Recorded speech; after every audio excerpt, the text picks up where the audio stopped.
Hey guys, it's Jennifer from Adored Signature Hand-Tied Hair Extensions. We thought we'd start out the end of 2020 and the start of 2021 with a really good series of how I believe is a great way to attract new clients into your chair for hair extensions, how to have a proper consultation with an amazing contract that sets you up for success for the install, for their expectations, for a retainer fee, for a waiver to hold the client more responsible for their actions, how to have a great install process, how to have these clients return to you quickly, and how to keep them interested in you for the longevity of their hair. So let's start with how to attract the perfect client. So we see all these social media people doing hair extensions all day long, clients in their chairs for days. And a lot of the times, some are really awesome like that and do have that kind of clientele. But a lot of the times they're reposting the same stuff over and over, kind of like commercials that you would see on TV, to keep it looking as if they are booked all the time. And that helps them look like an expert within the field, right? So what is a great thing to do is to start out with your social media. You need to have good social media, right? Because we know everybody's on social media. That means you got to get an Instagram page, because a lot of people are on Instagram. And you also need a Facebook page. I chose to do my Facebook page as a personal page. I do post hair there, but I don't flood it with hair. And I do get clients from my personal Facebook page. I also have a personal Instagram page, but it looks like it's personal, but it is geared more towards hair. And I did turn it into a business page in the settings so that I could check out the insights and everything that's on there. And also we have a salon page, and then I have an extension page for Adored Signature Hand-Tied Hair Extensions. So the key to social media is being consistent. I used to be that girl that would post once a week if I had content, and it was like this big build up to what am I going to post? How am I going to do this? And once I started getting consistent with once a week, it started getting more views, started getting more likes. Now, you can look at my personal page. I don't have 1 million followers. I don't have 1 million likes, that's for sure. But what I did generate was people who knew what I did. And then it becomes as if you're the expert within that field, right? So because you're constantly posting and talking about things, it makes you look like you stand out from the crowd. And if you have one extension client, ask that client if you can do a photo shoot day with them and take a ton of photos with them. Have them bring a cute shirt, a cute jean jacket, a statement piece jewelry, a cute hat, or you go out and you get some of these things, and that's what you do, is you take a ton of pictures of them. Or you start with yourself. If you don't have the client, start with yourself and start branding yourself in this way. Again, cute statement pieces, jewelry, necklaces, the sky's the limit, right?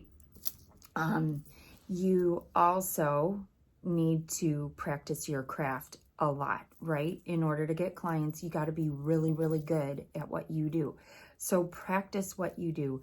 Even if it's on a mannequin head, nobody needs to know that you don't have any clients yet, right? So take photos of you practicing on the mannequin head or boomerangs and having fun with them, and then post that to your story. And the other suggestion is, once you're certified in a method, find 2, 3, 4 people that will do extensions that you can practice on, because you need a lot of practice. This game, this hair game, is hard work, and you are going to fail before you succeed. And failure isn't really a failure if you've learned something from it. take it from me. I've been doing extensions now for 12 years. Trust me, I have failed. And I have taken all the learning lessons from those failures and seen it as a benefit. Sometimes you underestimate the amount of hair and the client needs to come back and you need to put in more hair. Sometimes you underestimate the texture of their hair and the poofiness of it, right? Again, that leads to not enough hair. All these things are things that when you're doing the extensions, you learn. You don't learn by talking about it, right? We learn as stylists by doing, by using our hands. I can't even do this video without talking with my hands. So that's a big thing. And then those clients that you have done, say for the cost of their hair or the cost of their hair plus a minimal amount, take tons and tons of pictures of them because that's going to filter into your social media, right? So get yourself on social media if you're not already there. If your social media accounts are private, create new ones. You can have multiple ones. Create a new one just for hair and start taking photos. You have to start putting yourself out there. And at first, you're going to feel like you flopped. At first, you're going to be totally nervous about putting yourself out there on video. Trust me, even today, it took me quite a long time to get ready before I came to do this video.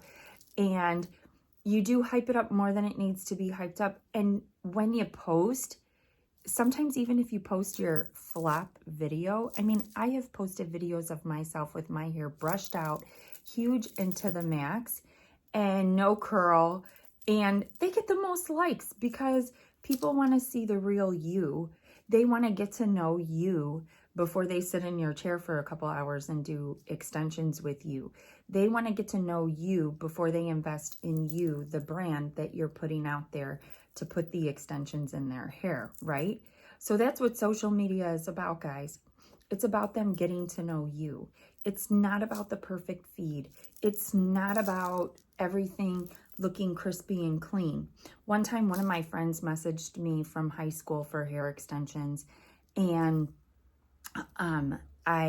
this was in the beginning of my career, and I kind of said, gosh, I kind of feel embarrassed. I don't have this perfect feed like some of these other salons, and, you know, but I was like convincing her as I was convincing myself, I really do awesome work.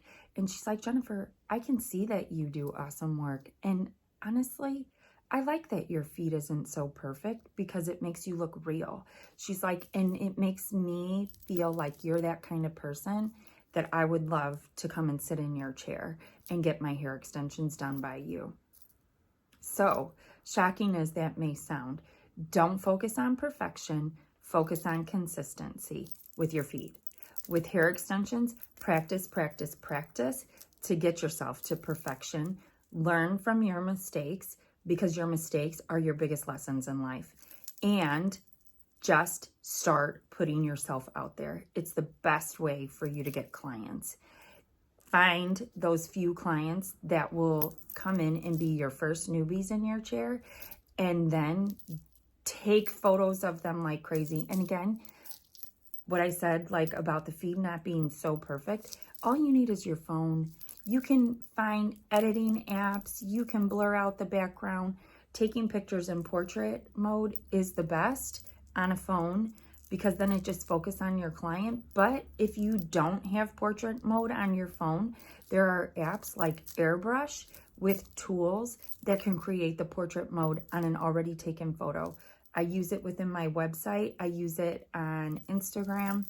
I use it all over. And I create beautiful photos from other apps because I'm getting photos all the time from stylists with the backgrounds of their salon in them. And I just edit it out. Like, it's so easy in today's world to make pretty pictures. And that's what you got to focus on. Throw yourself out there, friends. That's what you got to do.